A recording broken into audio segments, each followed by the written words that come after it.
चलिए तो आज हम लोग पढ़ना शुरू करते हैं past indefinite tense. Past indefinite tense के वाक्यों का अनुवाद कैसे करते हैं, पास्ट इंडेफिनिट टेंस के वाक्यों का अनुवाद करने का नियम क्या है, इसको ध्यान में रखते हुए आज हम लोग सीखेंगे अनुवाद करना। तो पास्ट इंडेफिनिट टेंस की सबसे पहले पहचान जान लीजिए कि वाक्य के अंत में या, ये जैसे गया, गई, गए लिखा खा, जैसे देखा, चखा, सीखा। ढ़ा, ढ़ी जैसे पढ़ा, पढ़ी। तथा इसी के साथ ता था जैसे जाता था, ती थी जाती थी, ते थे जैसे जाते थे या पढ़ते थे या खेलते थे, ये शब्द आते हैं। तो पास्ट इंडेफिनिट टेंस के वाक्यों में इस तरह के वर्ण या शब्द अंत में लिखे होते हैं। इन सेंटेंस का अनुवाद करते समय ध्यान रखिए, सकारात्मक वाक्यों में जहां अफर्मेटिव सेंटेंस होता है, जहां किसी कार्य के होने की सूचना प्राप्त होती है कि कार्य होता था या कार्य हुआ, जहां सकारात्मक दृष्टिकोण आता है वहां पर सबसे पहले हम लिखते हैं नाउन या प्रोनाउन, उसके बाद मेन वर्ब का सेकंड फॉर्म और फिर लिखते हैं ऑब्जेक्ट को। इसी तरह से निगेटिव सेंटेंस में जहां कार्य के न होने की सूचना मिलती है कि जैसे नहीं जाता था, नहीं पढ़ता था, नहीं खेलता था, ऐसी सूचना जहां मिलती है वहां पर हम लोग सबसे पहले लिखते हैं नाउन या प्रोनाउन को, उसके बाद डिड नॉट लगाते हैं, डिड नॉट लगाने के बाद मेन वर्ब का फर्स्ट फॉर्म लिखते हैं, उसके बाद ऑब्जेक्ट लिख देते हैं।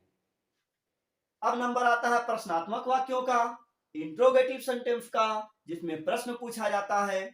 तो जान लीजिए कि प्रश्नात्मक वाक्यों का अनुवाद करते समय सबसे पहले हम डिड लिखते हैं, डिड के बाद नाउन या प्रोनाउन लिखते हैं, फिर मेन वर्ब का फर्स्ट फॉर्म लिखते हैं, अंत में ऑब्जेक्ट लिखते हैं और क्वेश्चन मार्क लगा देते हैं। जहां हिंदी का वाक्य लिखा रहेगा उसमें भी अंत में क्वेश्चन मार्क लगा रहेगा। अब आइए इसको हम एग्जाम्पल के माध्यम से ठीक तरह से समझते हैं। तो देखिए सेंटेंस है, मैंने ताजमहल देखा। मैंने चाहे मैं, इसके लिए हम लोग लिखते हैं आई, आई सा, SAW सा, सेकंड फॉर्म। क्या देखा? ताजमहल, द ताज महल, आई सा द ताजमहल। आई मीन्स हो गया मैं या मैंने, सा मीन्स देखा, देखिए अंत में खा आया, तो मेन वर्ब का सेकंड फॉर्म, सी माने देखना होता है, तो हमने सा लिख दिया, आई सा द ताजमहल। इसी तरह है रमेश ने फल खाया, तो हो जाएगा रमेश एट, ईट माने होता है खाना, ईट का सेकंड फॉर्म हो गया ate, Ramesh ate the fruits, फल खाया, रमेश एट द फ्रूट। लिखा दीपक बाजार गया, या हम लिखेंगे दीपक वेंट, गो माने जाना और गो का सेकंड फॉर्म इसमें लगेगा went, Deepak went to market, Deepak went to market. लिखा सत्यम ने पुस्तकें खरीदा, सत्यम बाट, बाई माने खरीदना और बाई का सेकंड फॉर्म बाट, सत्यम बाट द बुक्स, सत्यम ने पुस्तकें खरीदा। इस तरह से हम लोग देख रहे हैं कि सबसे पहले हम लोग नाउन या प्रोनाउन को लिखते हैं, उसके बाद मेन वर्ब का सेकंड फॉर्म जैसे सा, एट, वेंट, बाट, सब सेकंड फॉर्म है, सेकंड फॉर्म लिखे और उसके बाद ऑब्जेक्ट लिख दिए। क्या देखा? ताजमहल। क्या खाया? फल। कहाँ गया? मार्केट।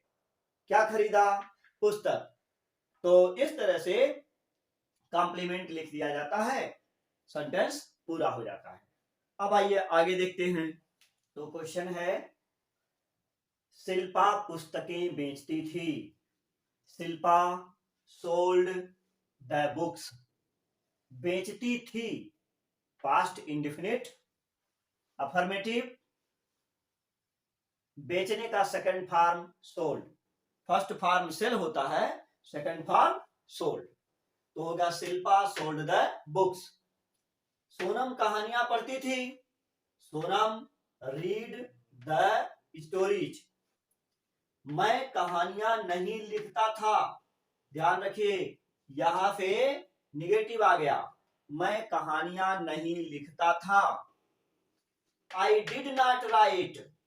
अब लिखने का फर्स्ट फॉर्म आ गया। निगेटिव में डिड नॉट के बाद मेन वर्ब का फर्स्ट फॉर्म लगता है, तो हो गया I did not write the stories. वे विद्यालय नहीं जाते थे। They did not go. अब जाने का first form, they did not go, first form हो गया go. They did not go to school. अगला देखिए, लिखा है वह झूठ नहीं बोलती थी। She did not tell a lie. बोलने का first form tell, did not लग गया। वे फल नहीं तोड़ते थे। They did not plug the fruit. तोड़ने का फर्स्ट फॉर्म प्लक। रोहन पत्र नहीं लिखता था। Rohan did not write the letter. ध्यान कीजिए, पास्ट इंडेफिनिट टेंस के वाक्यों में सहायक क्रिया के रूप में डिड नॉट लगता है, चाहे कर्ता सिंगुलर हो, जैसे सी सिंगुलर, रोहन सिंगुलर, लेकिन वे प्लूरल हो गया।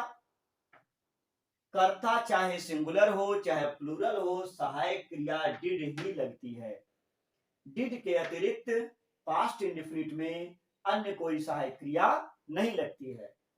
तो पास्ट इंडेफिनिट में सहायक क्रिया डिड लगती है, चाहे कर्ता प्लूरल हो चाहे कर्ता सिंगुलर हो, और डिड के साथ मेन वर्ब का फर्स्ट फॉर्म लगता है। तो इस तरह से हम लोगों ने अफर्मेटिव और निगेटिव को पढ़ा। अब आइए पढ़ते हैं हम लोग इंट्रोगेटिव सेंटेंस को, पास्ट इंडेफिनिट टेंस का इंट्रोगेटिव सेंटेंस। प्रश्नात्मक वाक्यों में सहायक क्रिया डिड को नाउन या प्रोनाउन से पहले लिखा जाता है। इस बात को हमेशा ध्यान रखिएगा। लिखा, क्या वे गोरखपुर जाते थे। यहां पर वे प्रोनाउन है, इसके पहले हमें डिड रखना है।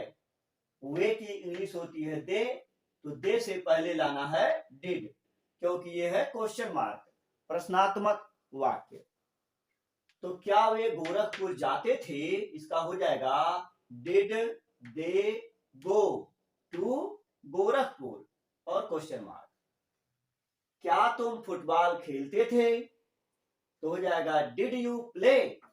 क्या तुम खेलते थे फुटबॉल, हो गया क्या तुम फुटबॉल खेलते थे, डिड यू प्ले फुटबॉल। अगला, क्या वह कहानियां लिखती थी, क्वेश्चन मार्क है, लिखेंगे did she write the stories. क्या वह कहानियां लिखती थी। क्या तुमने उसे देखा, डिड यू सी हिम, माने उसे। डिड यू सी, क्या तुमने देखा, किसे, आंसर हो जाएगा उसे। तो क्या तुमने उसे देखा, डिड यू सी हिम, क्या तुमने उसे देखा। इस तरह से प्रोनाउन या नाउन से पहले डिड लगाते हैं, और उसके बाद प्रोनाउन या नाउन के बाद मेन वर्ब का फर्स्ट फॉर्म लिखते हैं, फिर ऑब्जेक्ट लिखते हैं, उसके बाद क्वेश्चन मार्क लगा देते हैं। तो इंट्रोगेटिव सेंटेंस में सहायक क्रिया को, डिड को पहले लिख दिया जाता है। और अंत में क्वेश्चन मार्क लगा दिया जाता है। ध्यान रखिए, चाहे निगेटिव हो चाहे इंट्रोगेटिव हो, पास्ट इंडेफिनिट के सेंटेंस में डिड सहायक क्रिया के साथ हमेशा मेन वर्ब का फर्स्ट फॉर्म आता है। जैसे यहाँ पर गो फर्स्ट फॉर्म है, प्ले फर्स्ट फॉर्म है, राइट फर्स्ट फॉर्म है, सी देखना फर्स्ट फॉर्म है। इस तरह से डिड के साथ हमेशा मेन वर्ब का फर्स्ट फॉर्म आता है। तो आज हम लोगों ने पढ़ा पास्ट इंडेफिनिट टेंस का अफर्मेटिव, निगेटिव और इंट्रोगेटिव।